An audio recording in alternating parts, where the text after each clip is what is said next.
Hello, I'm Erin Cox. I'm the author of One Hot Mama, the guide to getting your mind and body back after baby.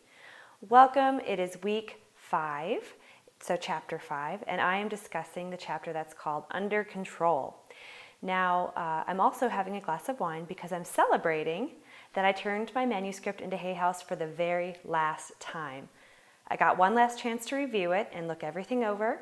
I stayed up until 2 o'clock in the morning last night, which is maybe why my voice sounds like this. But it's done, it's submitted, it's so great, I'm so happy, so cheers. It's been a big week, I have to say, and I have felt anything but under control, to be totally honest with you. I went to Portland last Thursday for my first TV interview, which was on Friday morning on AM Northwest. It was such a fun experience, I loved it, I had so much fun. And I stayed out with a friend up there, Heidi, and I saw my friend Renee. And it was just a fabulous time, I have to say. I couldn't have enjoyed it anymore. But I came home, and my husband is an amazing man, but the house gets a little, let's say, out of control when I'm gone. We have a clothes shoot.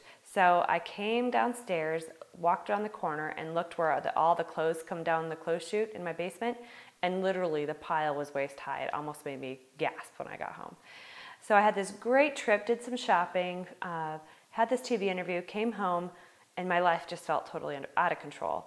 So I'd been reading this chapter the whole week, so I was ready to get my life back under control. So I spent all of today doing just that. Actually, before I left, I started the process of cleaning out my closet, which is one of the things that the book recommends for getting your life under control. And it felt so good. I didn't realize I had so many maternity clothes still in there. I am done with maternity clothes, done. So I took out all the maternity pants, all the maternity shirts. I'm kind of squeezing into my regular jeans, although they're still too tight. But anything that made me feel frumpy is out. I actually think I need to do one more round and then reorganize. And I'll post a picture on my website or on my blog for you guys to see the before and after. It's still kind of embarrassing. But the other thing I'm doing is I'm organizing my makeup bag. And that sounds crazy, but my makeup bag has gotten dirty and yucky and gross. So I'm cleaning all the good makeup, cleaning out the bad makeup. I just stopped at the MAC store in Portland and got some new stuff. I'm really excited. I love buying new makeup, especially lipstick. And I'm just going to reorganize my makeup bag. The other thing I did is I'm starting to slowly go through and organize my kitchen because since Kellen's been born, there have been things in there that have been way out of date.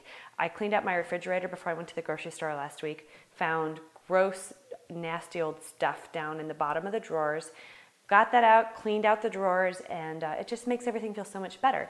So I came home from the grocery store with a bunch of nice new groceries, and I actually had room to put things. So it's been awesome. I have to say, this has been one of my favorite chapters, becoming under control, because you know my life has kind of been like in a whirlwind, like I'm tumbling out of control sometimes.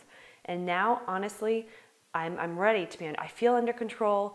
I feel like I'm on a schedule. The kids are sleeping. I'm working out regularly. I want to feel under control.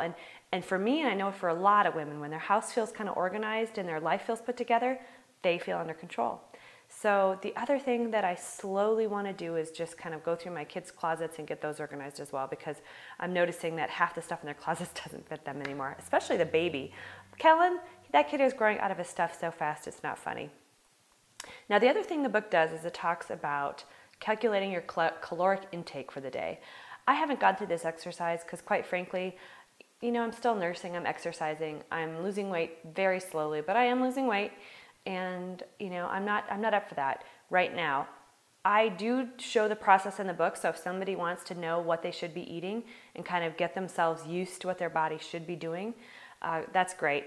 And the reason I do that is because sometimes when you've gone through something like pregnancy and you're nursing, you kind of forget, you know, what's a normal portion size? What does my body really need? And the other thing I do it for is because I want to show you the impact of exercising. When you exercise, holy cow, you can eat so many more calories. It's really fabulous. That's why I've been exercising all these years. The final thing I talk about is having social outlets.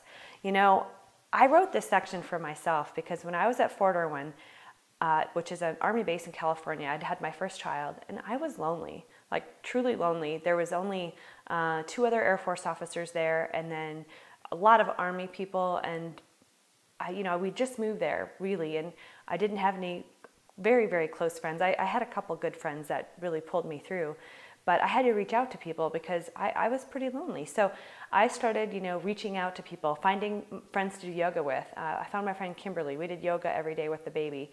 And I'd go out for walks. I'd even just walk to the coffee shop, which was at a bowling alley, mind you, just to get out of the house and, talk to some people. Because I think when you're home alone with children all day, you start to feel a little crazy.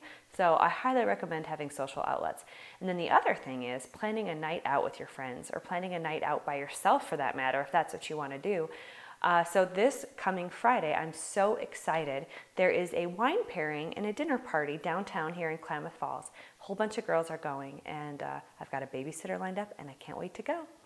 So thank you so much for joining me. I can't wait to talk to you guys next week about relationships. Chapter 6 is called Reviving Relationships, and marriages, friendships, everything can get rocked when you have a baby, or when you have multiple babies, even more so. So it should be interesting. I hope you'll join me. Thanks for tuning in.